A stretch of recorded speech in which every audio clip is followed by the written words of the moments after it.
The Big Rock Wager.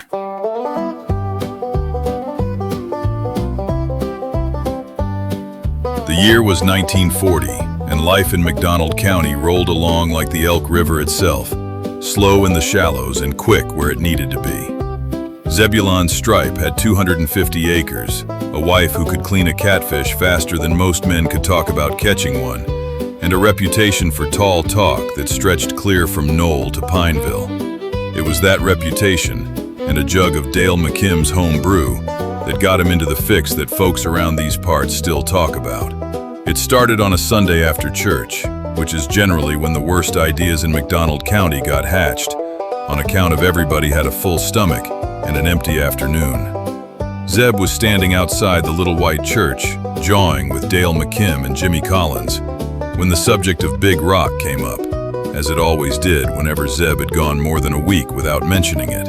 "I'm telling you, boys," Zeb said, thumbing his suspenders the way he did when he was fixing to stretch the truth past its natural length. "There's a catfish under that rock big enough to swallow a hound dog whole. I saw his shadow, big as a wagon bed." Jimmy snorted the way a man snorts when he doesn't believe a word but wants to hear more anyway. Dale, who had already gotten into his jug earlier than a Christian ought to on a Sunday, slapped his knee and declared that he'd put $5 on the table, that Zeb couldn't catch anything bigger than his own boot at Big Rock. Not if he fished there from now till the second coming. Now $5 was serious money in McDonald County in 1940, enough to buy a fair piece of livestock or a whole lot of flour. And Zeb's pride had never once in his life been able to walk past an insult without picking a fight with it. He shook Dale's hand right there on the church steps, with the preacher still inside counting the collection plate, and the wager was struck.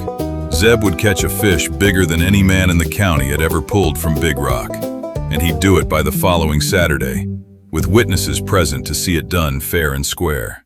Word got around McDonald County the way water finds a low spot, which is to say fast, and without anybody quite meaning for it to.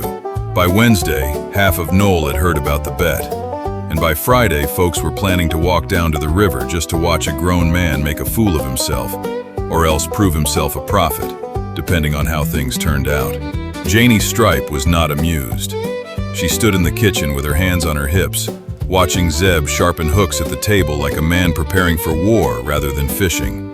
"Zebulon Stripe," she said, "you've got 2 children to feed and a corn crop half in, and here you sit polishing hooks like you're fixing to catch Leviathan himself." "Might be I am," Zeb said, not looking up. "Might be you're going to catch yourself a case of foolishness is what you're going to catch," Janie told him, and went back to snapping beans, though little Zelda, who was 6 and thought her daddy hung the moon, climbed up in his lap and asked if she could come watch him whip that old catfish. Saturday morning came bright and hot, the kind of McDonald County summer day when the cicadas start their racket before breakfast is even cold. A crowd gathered at Big Rock that would have done credit to a county fair. There was Dale McKim, looking smug and smelling of yesterday's corn liquor. There was Jimmy Collins with his hound dog, Tick, who commenced to barking at the river the moment they arrived, as though he too had heard the rumors and meant to see for himself. Preacher Odom showed up, claiming he'd come to keep the peace, though everybody knew he just wanted to see if the Lord would humble Zebulon Stripe in front of the whole township. Abner and Zelda sat on the bank with their bare feet in the water, and even Sheriff Fine ambled down on the theory that wherever half of McDonald County gathered, trouble generally followed close behind. Zeb waded out to Big Rock itself, baited his hook with a chunk of chicken liver that Janie had, despite her disapproval, packed for him that morning, and cast his line into the deep green water, where the current curled around the stone like it was trying to keep a secret. For the better part of 2 hours, nothing happened worth mentioning. Dale got louder with every passing minute, which is generally what happens to a man who has been proven right and is not yet aware of it. Preacher Odom had begun composing, out loud, what he considered a fitting sermon on the sin of pride, when Zeb's line went taut so sudden it nearly took his arm off at the shoulder. The fish that came up out of that water was not the wagon bed monster Zeb had promised, but it was a catfish the likes of which McDonald County had rarely seen. Easily 30 pounds if it was an ounce, and it fought like it had personal business to settle. Zeb hollered for help. Abner and Zelda hollered from excitement. Tick, the hound dog leaped straight into the river without so much as a "by your leave" from Jimmy. And in all the commotion, Dale McKim, trying to get a closer look at the fish that was about to cost him $5, stepped backward off the bank and landed square in a patch of gooseberry thorns that had been growing there, ignored by everyone, since roughly the time of Zeb's grandfather.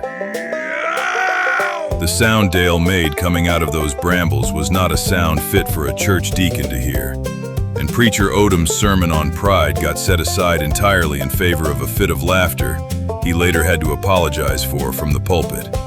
Sheriff Fine laughed so hard he had to sit down on a stump, and Tick, having failed to catch the fish, came back up the bank and shook river water over everybody within reach, which by that point included the sheriff, both children, and the preacher's good Sunday trousers. Zeb landed that catfish, 31 pounds by Jimmy Collins' scale, and won his $5 fair and square, though he later admitted to Janie that the real prize of the day had been watching Dale McKim dance through a gooseberry bush, hollering words no deacon ought to know. That fish got fried up that very evening, and half the county came to eat it, gooseberry thorns, wager and all, becoming the kind of story that gets told every summer at Big Rock for as long as anybody can remember to tell it. Janie never did let Zeb forget that his triumph had come at the cost of Dale McKim's dignity and a good pair of church trousers, but she fried up her share of that catfish just the same, and admitted, though only once and only quietly, that maybe there was something to Big Rock after all.